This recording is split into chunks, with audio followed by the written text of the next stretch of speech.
Hi, everybody. Rebecca Nelson back with you once again, Wine Club Director at Becker Vineyards. We're really excited for you guys to be with us on yet another virtual tasting. One of the things that I've really loved about doing these is I feel like people are getting exposed to a lot of wines that they maybe wouldn't try. You know, we make a ton of wines at Becker Vineyards, and so even if you come out and do a tasting, there's no way you can try them all.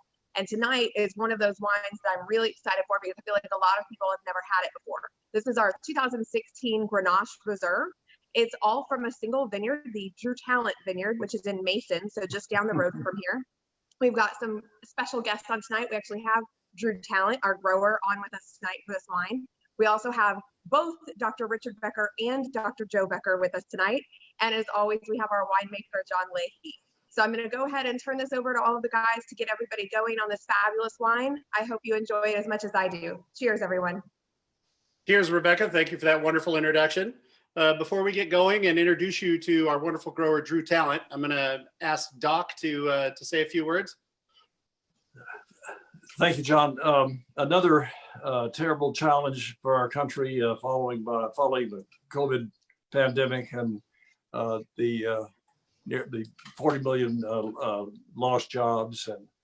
But it's so moving to see so many people in our country coming together of all races and persuasions, and not only here but all around the world. And small towns, large towns, means a lot to all of us and everyone in our family and our wine family. And so this is a little salute of a nice respite from all the things that are happening. And it'll be wonderful to taste this great wine, this great Grenache grown by Tallent. Looking forward to it.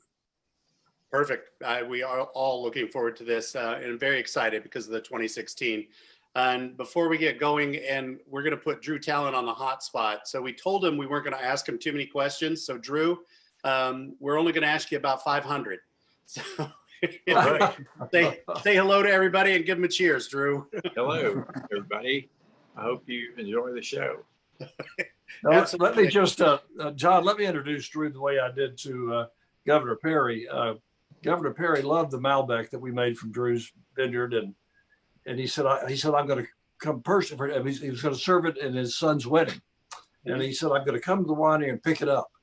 And I said, well, let me call Drew. He grew these grapes. He's the reason for this wine, and and he's an A&M graduate, and how would that be? And Governor Perry said, what could be wrong with meeting an Aggie grape grower, and I'm going to serve his wine at my son's wedding.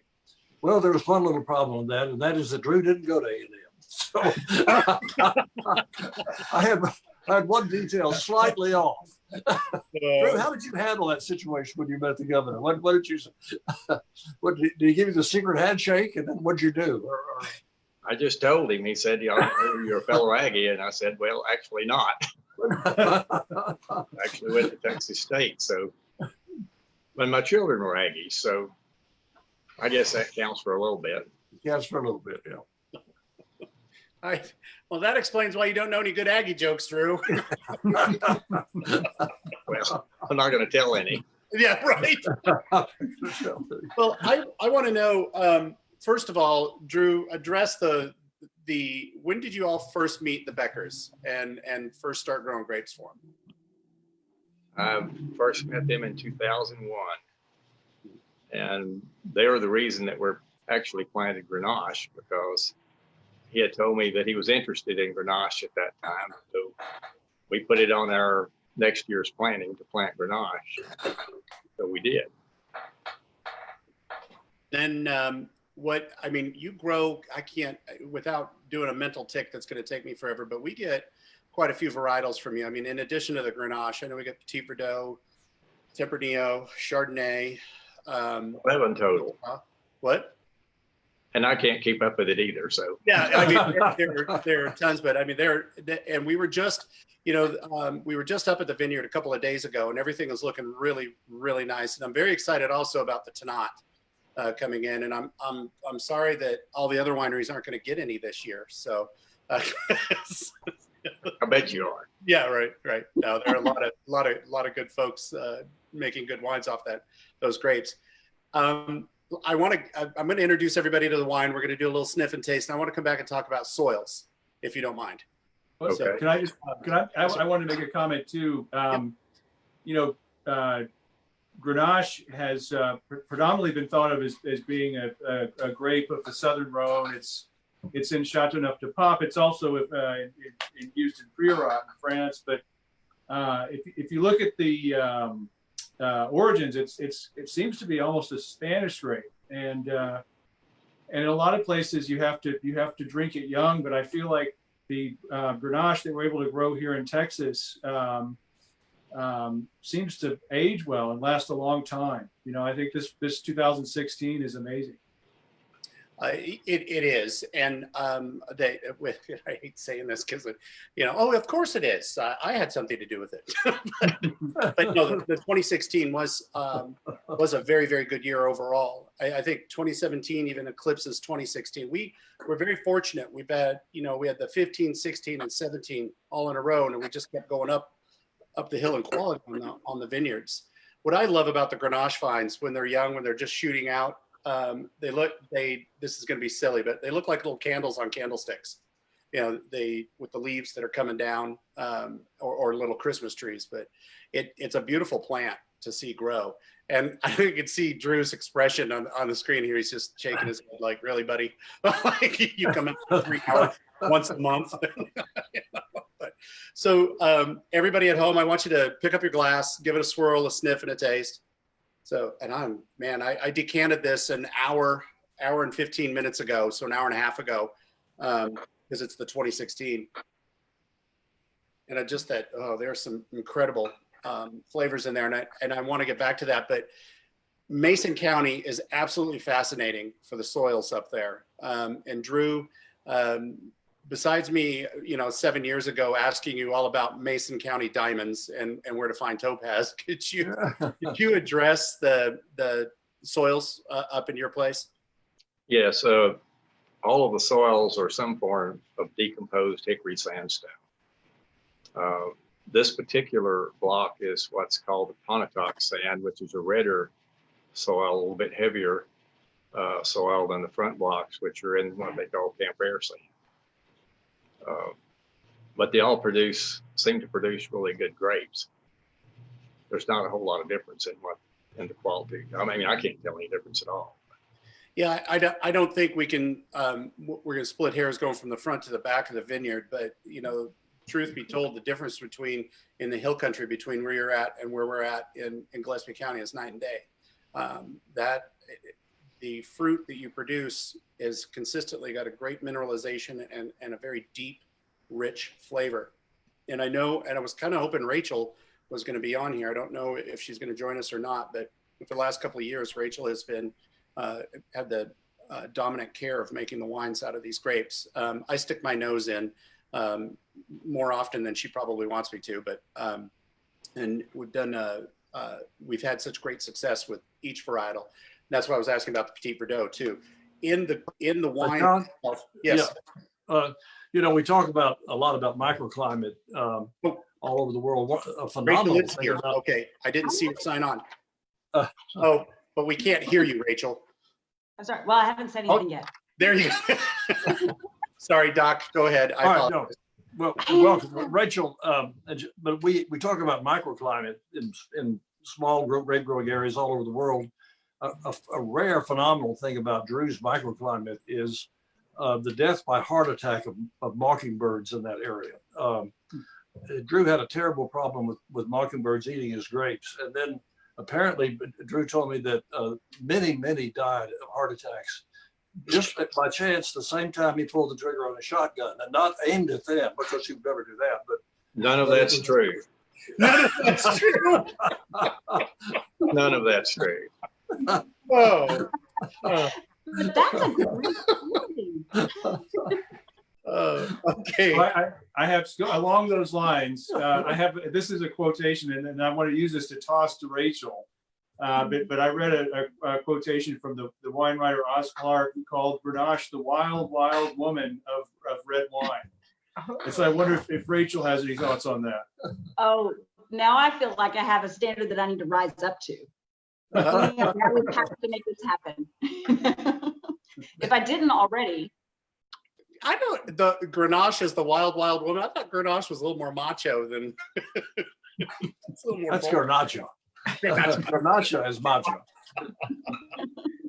No, you know what? This was so.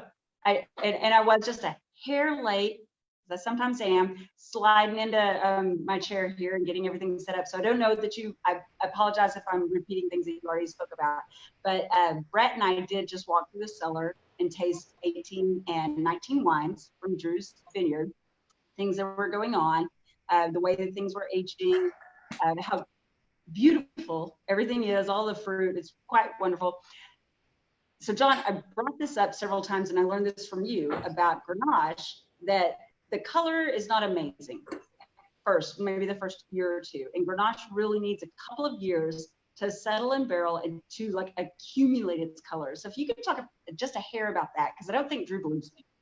Yeah, I know we've talked about that before, and it's the exact opposite of color dropping out. I don't know what it is, honestly, that it does, but it does deepen somewhat. And, you know, I remember in the 2016 specifically, Drew was overly concerned that the skins were not as dark as he wanted them. And yeah, I know, right? Hey, buddy, just so you know, but when you're tasting the grapes when they're coming in, and for those of you who have never met Drew takes his grape growing extraordinarily serious, and I still maintain that he's forgotten more about grape growing than most of us will ever know about grape growing in our lifetime. But he follows these grapes from pruning all the way through to bottle, then close enough that he can come down and check on us and in his words, make sure we're doing an okay job. So, but that Grenache in 18 and 16 looked a little light on the skin, but we did we were fortunate enough to be able to saigner some of that juice away from the skins, increasing the skin to juice ratio. We took that saigner and put it in part of our rosé program, but that allowed that concentration to come through. The flavor was all there. All we had to do is do just a small amount of manipulation. But as you said, Rachel, yes, the color does deepen up as it ages in that oak, and it's that oak interplay that allows that color to stabilize, I think. And when you get right. Well, I like for you to make me look good, John. Yeah. You keep bringing jewels like that to the winery, I don't think anybody's going to have to make you look good. You're just that good. So, Rachel, now that you went through the cellar, how does the Grenache, the newer Grenaches, what are their flavor profiles compared to the one that's in bottle right now? Well, despite the fact that Drew says the color is really, really light for the 19 Grenache, I think it looks absolutely beautiful. Absolutely. The 19 Grenache, at a step back, we did taste a lot of wines, and so putting it back in the category of the brain, the 19 Grenache, it really is so lovely. It has such great fruit, and 19 was such a good year. Mm-hmm. And I'm really, really looking forward to the 2020 year. We've talked a little bit about how the harvest in the 2020 year is going to look in that Texas High Plains. It's not our favorite. It's a little hardship for everybody, but Texas Hill Country, I think, is going to fare quite beautifully. Yes, absolutely. Well, we touched briefly on that earlier before we went live. We were talking about that exact same thing. So one of the things too that I want to get back to, besides the soil, Drew, what do you guys do? Trellising wise, what do you do for fruit drop, things like that on the Grenache? Well, we always do what we would call a green fruit drop during veraison. Mm-hmm. Veraison being, if those who don't know, that's when the grapes start to turn color. And so at some point in there that we determine anything that is not ripening with the rest of the crop gets dropped on the ground. Mm-hmm. Which, so how much like this year, how much do you think you're going to have to drop? Well, I don't know. I never know until we get out there and start looking and kind of trying to judge what we have. Mm-hmm. So I know sometimes it's pretty hard to make yourself do that, but you can't sometimes get the quality without. So, and herein lies the crux, because we as the winery buy by the pound or by the ton, and you're talking about how do you go through there and not think, okay, there's $1.99 I'm not getting, there's 85 bucks. There's another dollar on the ground. Yeah, exactly. And we do appreciate everything you do, but I can only surmise that it's a little bit heart rendering when you're doing it, going through there. Well, it absolutely is. If you don't, you have to really appreciate the final product and just have to look down the road that far when you're doing it and know that you're doing something that's going to pay off in the end. Yeah. So, I just wanted to ask Drew about something, because I always feel like Drew has grown some incredible grapes for us, our Malbec, but one of the things that always impresses me are the Rhone varietals that come off his vineyard. That 2017 Senso is amazing, and the Grenache is wonderful. And I wonder if do you see that, Drew? Do you see that the Rhone varietals tend to grow better in Mason County compared to other things? I can't really tell what they do. Okay. It seems like every year is different, and so sometimes the Rhone varietals might look better, and then the next year the Bordeaux varietals might look better. So, Texas weather, you don't ever have the same thing any 2 years in a row. So, yeah, there is that. So, okay, well, back to the Grenache, Joe and Doc. So, why Rhone? Why Grenache? What made you decide it? Well, I think this part of the world looks and smells like the Rhone Valley. Certainly the mid portion of the northern part, and fruit trees are grown just as they are in the Rhone Valley. The soil looks a lot like the Rhone Valley soil, and the temperatures were reminiscent. So I thought it would be worth trying. And what's interesting is we get such nice production of a cross section of grape varieties.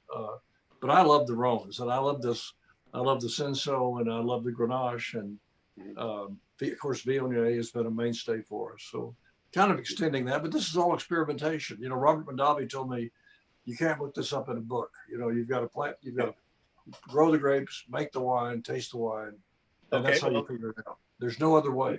Yeah, no, I agree. And speaking of which, not being able to look things up in the book, Rachel, what are some of the, as a winemaker, honestly, Rachel, what are some of the challenges you saw over the last couple of years dealing with hill country fruit? Well, like Drew said, 1 year is never going to be like the next. And actually yesterday when we were at his vineyard and we were driving through and we're looking at everything and we're talking about every year grants its own pros and cons, right? And so every single year we're learning a little something new. And I've always said, maybe within a 10-year block, if we take really good notes, we'll be able to extrapolate a trend. Drew says 20 years. Okay. 20 years is what we need to maybe then we can reproduce 2 years in a row, never in a row. Right. Maybe within 20, we can get 2 years out of the same. So, issues within the hill country, we're warm, we're low on the elevation. We get a lot of pest and disease pressure, a whole lot. So we do have to do a lot of spraying, a lot of meticulous caretaking of our vineyards, right? Mm-hmm. But no, like Doc was saying, we do grow some amazing Rhone varietals. It was nice to hear you say that things smell the same here. My first thought was, oh, it doesn't smell like oil and cows. Like the high plains, that's different. It's a different kind of money. Yeah. But sorry, I giggled at myself on that one. Can you tell we're locked in the cellar a lot? Guys, I'm down here by myself again. Right. So no, back. Differences in the hill country versus the high plains. So again, it is very warm, and all of our varietals come off very quickly. They're early on in our harvest. So this Grenache is probably maybe the 15th lot that we bring in. Mm-hmm. So it's really early, maybe mid-August. Yeah, it does. It does come in early. Walking through that vineyard and the smells and everything. Unfortunately, I had an old winemaker tell me one time. He's like, you need to go in the vineyard to pick up a rock and just lick it. See what's going to taste. I said, I'm not licking any rocks, buddy. If you lick this rock. Yeah. Plus, there's no rocks up there. There are a lot of those little burrs and a lot of sand. but yeah, make sure it's not a rattlesnake. Yeah, exactly. I think, I honestly think that the hill country was made for Rhone varietals. I mean, they do well up in the high plains, but I really do think that they excel here, especially with that 17 Cinsault, as Joe mentioned earlier. You know, we did that individual bottling and stuff. That was wonderful. So Drew, back to you. I'm gonna pull up my handy dandy cheat sheet here that Brett gave me on here. But what are your favorite varietals to grow up in your place, and what are your least favorite, or not least favorite, but most challenging versus the ones that you would love to be able to make a whole vineyard of? Well, Chardonnay is somewhat challenging. Barbera is somewhat challenging. Cabernet usually is pretty steady as far as problems. Tempranillo can be somewhat problematic because it seems to ripen late. Mm-hmm. It all depends on the year. Yeah. Every year is different and every varietal is different. I always say it's kind of like having all that many different varietals and that many blocks of grapes. It's like having about 30 or 40 babies in diapers. Yeah. Something's wrong somewhere all the time. Yeah. Have you ever started the year, gone through the vineyard thinking, okay, this is going to be my problem child, and halfway through you have to kind of push in the clutch and go, wait a minute, you guys are different than I thought. Oh yeah, it happens all the time. Yeah. Well, in your opinion, Grenache, where does it fall on that scale of best grape to grow to the most challenging? I would say Grenache is the present planting of Grenache is probably on the easier side, on the less problematic side, for the most part. For the most part, until it does have a problem. Okay, guys, we have not talked about the wine itself in a while, so we're going to get back to that. I'm going to start with you, Rachel. What do you get when you sniff and smell? Excuse me, swirl and sniff, and then sip. Sniff and smell. Swirl and sniff and smell. Sniff and smell, they're two different things. Together at one time. So I'm going to bring this up. And again, I apologize if you discussed this in the couple of minutes it took me to slide into my chair. But do you remember when we bottled this? We bottled it at the beginning of 2019 with the, we all came to the agreement, like this is good to bottle, but we think that it's going to age so much better if we just give it like 4 months or so in bottle. Lay it down, don't release it for a little bit, just lay it down and let it age. And then 4 months later, we go back to taste it, and it is so beautiful. It is just absolutely amazing. I think it's lovely. It has a, it's, I actually struggle a little bit to put all of the layers that I get out of this. It has such nice fruit with such good baking spices, such warm aromas to it. And then it finishes off with the oakiness, like nice vanilla with a nice smooth oakiness on the nose. Yeah, I get it. Yeah, absolutely. So Doc, Joe, what are you guys getting off of that glass? Gosh, I'm agreeing with Rachel that I was asking you about the oak earlier. The American oak lends a nice vanilla note to it, but it's you know, on the mid palate, as you'd say, John, it almost has, you know, sometimes Grenache can have a kind of a strawberry component. Maybe we get in Provençal or in our rosé, but this has kind of a darker, black cherry or blackberry kind of richness to it. Yeah, For me, raspberry. raspberry.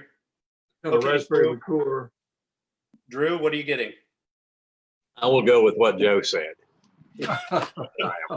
You're kind, Drew. I appreciate that. I'm gonna let you off the hook on this one, Drew, but you're gonna have to pull up those britches and come up with a good answer because we're gonna talk about food next. So, No, John, I want to ask Drew. You know, so my great grandfather, my mother's side, was married in Brady in 1859. We've talked about this before, and your family was in that region at the same time, weren't they? Before the Civil War? Yes, they were about 1860 or so somewhere. Yeah. So we figured they must have known each other. Well, I would think so. Probably not talking about viticulture. Would you get? Probably talking about Comanches. There were very, very few people out in that end of the county at that time. For a reason. That's right. For a reason. Wow. Okay, so if you don't mind, I would like to add on to that same thing. So again, sorry, yesterday we were in the vineyard with Drew, and he was talking about how his dad had built certain aspects onto their house. Drew, how long have you and your family been in the house where you are in Mason? Since, I guess, the original house there was built about 1880 or 1890. What year? 1880 or 80 1890. or 90. Uh-huh. 1880, 1890. It's So been added on to a few times since then. And we done had a new roof on since then. That's pretty cool. So, yeah, so what you're saying is you're intimately acquainted with the ground. I would think, yes, that would be a good assumption.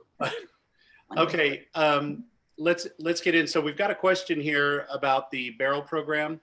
To briefly touch on that, you know, we aged this predominantly in American oak, and it actually wasn't a whole lot of new oak. The Grenache does, you know, Grenache can either handle all new oak for 2 or 3 years in barrel age, or it likes just a light amount of oak, and then that fruit comes forward. And I tend to favor the fruit forward edge on a lot of wines. I really want to know the varietal when I sniff and taste. I want to know what varietal I'm drinking. So we did a lot of American oak on this. Again, it was less than 25% total new oak on here. Rachel, let's talk about the blend here, because there is a little bit of other things in here, not much, but as winemakers' prerogative, we used the Grenache and a touch of Viognier and also a little bit of Malbec. So I'm going to default to you just a hair, because I gave you that blend knockdown, and I failed to bring it down here with myself, even though I printed it twice. Right. Is that? So I believe it's 85% Grenache and 11% Malbec. Is that what my memory is ringing true? Yeah. But I bet the Malbec is also off of Drew's vineyard. Yeah, because 96% of this is off of Drew's vineyard, and so we all three of those varietals, lesser greater extent from him, and then a little bit of the Viognier came from, I think, Jet Wilmot. So we talk about this on occasion, not very often, but we talk a little bit because we don't actually get to do this very often, where we get to do a little co-ferment with the Viognier plus another Rhone red varietal. Right. And we do this so that it does the color stabilization. Correct. Yep. It will stabilize. It will be nice and lovely. This will all grow up and be a lovely color. But it's a fun little tiny little aspect of what Jon and I get to do, that we get to throw a little bit of Viognier in there and adds just this tiny little bit of floral note to it that maybe you can't necessarily say, oh, that clearly is Viognier. It just is a little something, a little nuance to it. Well, yeah, it does. It's like adding a little salt and pepper to a steak, you know, to grill it. So it's just a touch. Yeah. So Drew, we have a question on Facebook. He said, did Drew's family always grow grapes, or were there other earlier crops? So Drew, did you grow any taters or any onions or anything? Or was it always? We've always raised cattle out there, and for previous years, peanuts were our prime. Peanuts and cattle were the two things that we've done there in Mason County. Peanut was our main money crop for many years. And we were looking kind of for a way out of that when we discovered grapes. And I had no knowledge of grapes, knew nothing about it, but it looked like it might be a good idea to try some, so we did. And they seemed to grow well, so we planted some more. Perfect. So was it? Keep telling me something he wants me to plant, so I keep We're planting. glad you did, Drew. We certainly are. Okay, so Drew, what was the first year you planted grapes? 2001. 2001. Okay. I didn't know if that was also the year then you met the Beckers, was the same year you planted. All right. So Jon and Rachel, I want to about Grenache from the Rhone Valley. I love the Grenache there with the lighter color. You know, Grenache doesn't produce a lot of pigment in the skins for the most part, and so many of the Grenache from that region are made like the Cinsault and the Finois, the other single varietals we've done with less color, but with a more delicate flavor. And I remember going around tasting this with Drew, and it was still in barrel. And that's another direction that that we might think about. And I'm only just saying this because I know a lot of people listening are trying to understand how God's name we ever make a wine, because we have a lot of different opinions. But that would be in the conversation. And I'd like to know what you and Drew and Rachel think about it. Wow. So we're no monkeying around on this question. Okay, Rachel, without sounding too highfalutin, why don't you address that? Not the monkeys. No, John, please go ahead. Tell me, how do you do this? I mean, I'd put the Malbec back in the rainbow and let's make some Grenache is what I'm saying, but I don't want to, I don't want to be too direct. I think we can do both. Well, when it comes to making a blend, we start with the wine. Like we knew that we wanted to do a Tallent Vineyard Grenache to begin with. We loved the Grenache, and when we do as a winery, this is my opinion, people, everybody out there. When as a winery we decide to put a grower on the label, like Tallent Vineyards or Jet Wilmeth or Farmhouse, we're doing that in order to really drill focus into what this grower is doing. And yes, it's a thank you for doing a great job, but it's also, these are really good. You can start off with an over appellation like Texas or California. You go down to the hill country or the high plains. Then you can go down even further to the vineyard. And by drilling down to that vineyard, you're saying, look, this is really special. This is really good. We want you to understand that this is something unique. That Grenache, yes, we did use a little Malbec and a little Viognier. And I know there are people out there who think, well, if it's blended, it's not that good. That's not true. No, it's not. I'm not saying that. Not at all. The winemaking art is about the blending. And it's important to taste everything, to understand how they're going to interplay, to be able to say, look, if I put just a little bit of this, it's going to really pull out that middle palate of their Grenache, or it's really going to accentuate that darker note in that, the back of the palate. And, and we do play a little bit, but when I start blending, it's because I want to know what that Grenache can do. I want that to be center stage. So anyway, that's all I'm going to say on that. That was well done. Too much. No, I think I'm getting a little too serious. I'm sounding a little highfalutin there. Drew, does Drew have a comment? Drew? Well, through the years, it seems to be like what John said is about right. So you don't ever know from one year to the next. And for one varietal, that year, it sometimes stands very well by itself, and sometimes it stands a whole lot better with just a little bit of blending. Mhm. And every 20 years you get the same thing twice, I think you're a little more consistent in your farming than you give yourself credit for. There have been challenges, I get it, but I think we look forward to every year. And I know, Rachel, I've dealt with the fruit all the way through, but you've really been, drilling deep into that vineyard for the last couple of years. So why don't you answer the question now? No more getting off the hook. Right, you did, and that was well done, friend. So actually, one of the things I would like to point out, I think that the last single varietal bottling that we had was the 2012 Grenache, right? I think so.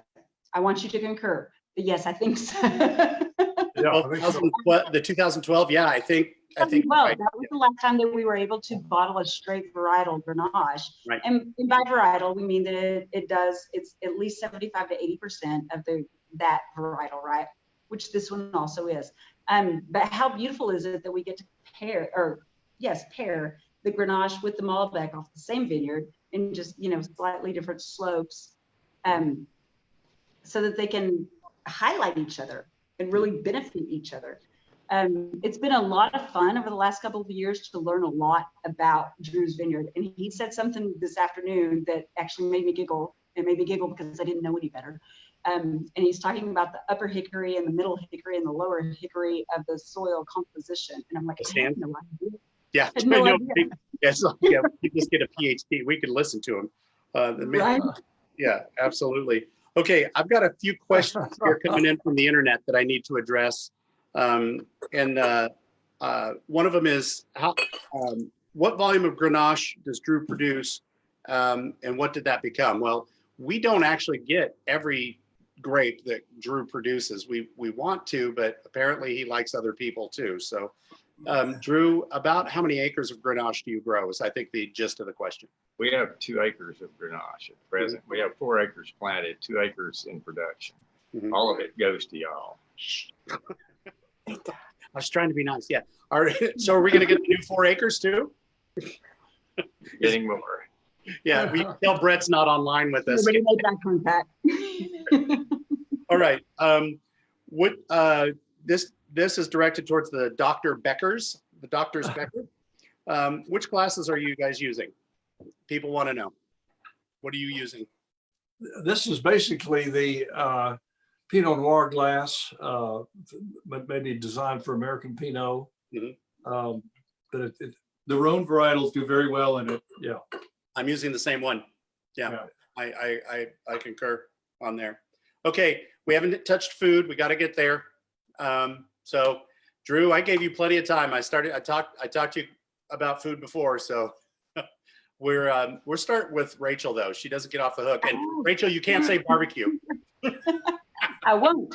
Okay. And Drew, I'm sorry if I steal this from you, but I 100% going to steal the dried venison sausage from you. I think this would pair so lovely with the dried venison sausage. See, you're stealing his thunder. Well, actually, I think it would. I'm not going to say what I think on that, but I personally think you could grilled chicken or pork tenderloin or any kind of wild game meat would pair very well with this. Oh, yeah. I'm saving the dried venison sausage for tonight. Yes. Yeah. I knew that's what he was going to do. Yeah. Okay. Doc, Joe. Salmon, without a doubt. Salmon cooked on the grill, you bet. Maybe on a cedar plank. That's what I'd have. Joe. I think if you had the right quail, Mm-hmm. this would match very well. I'm with you on that.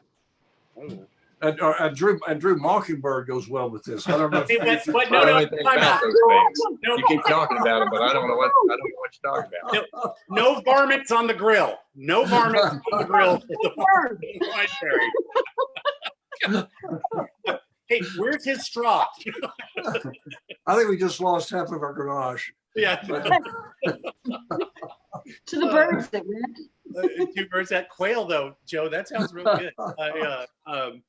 I'm not really sure, but I'm going to tell you right now, and I've had it with this when I made cassoulet. So cassoulet and this Grenache were made for each other. So that's going to be my food choice. Okay, guys. Since it's Food Friday, any other? Do you want to put any other food out there? I have one more comment. Yes, sir. I just wanted, my producer could not join us today, but I wanted to say happy birthday to him. He, birthday? yeah, my producer Nolan is normally the one that uses his finger to sample the wine to make sure it's okay for me to drink. By and large, it usually is, but my producer has turned 6 today. He was born at about 2:30 in the morning 6 years ago at the Health Science Center where all my children have been born. We've received wonderful care there, but I just wanted to say happy birthday to Nolan. Happy birthday, Nolan. Happy birthday, Nolan, and you gotta go give the birthday boy his food and wish him a good year. So okay, Drew, thank you, sir, for taking the time out of your schedule. Everybody, we're very fortunate to have Drew. He's an extraordinarily busy man. He drove an hour down here just to do this for us. And we really want to say thank you. And Drew, again, thank you, not just for the fruit, but also thank you for answering all of my inane questions through the last 9 years. And I really have a question for you, John. Yes, sir. When is World Grenache Day? I do not know the answer to that question. 3rd Friday in September. 3rd Friday in September. It's I really just close. wanted to stump you on Okay. So I it's, looked that up just so that I could. We're gonna try to make sure all of our Grenache comes in on that day. Well, not exactly, but it would be nice. right? Right. Except I think if you Nobody look can get on crazy- board with that statement. Yeah. Can All I right. actually, just for a moment, also give a little kudos and a cheers to Laura, Drew's wife, who is always on and she's always watching all of our things. And she may or may not have given a couple of little pointers to Drew today. A couple of little pointers. You know, Laura is an absolutely fantastic person, and we do love Laura. The And best. and But my she puts up John, with me, so she has to be pretty good. Let me point out that many of us went to the University of Texas. Only Laura came back Phi Beta Kappa. oh, That's good. fantastic. Well, kudos to Laura. Remind me not to debate her on anything. You'd be wise not to. Yeah, exactly. All righty, folks. We really appreciate it. We hope to see you all next week. Don't forget to order those pack-ups on our online at beckervineyards.com, or you can call our wonderful wine club folks at 830-644-2681, extension 230. Other than that, I want to wish everybody a safe and happy weekend, great wine, and good health. Cheers. Thanks, Drew. Cheers. Thank you, Drew. Thank you, John.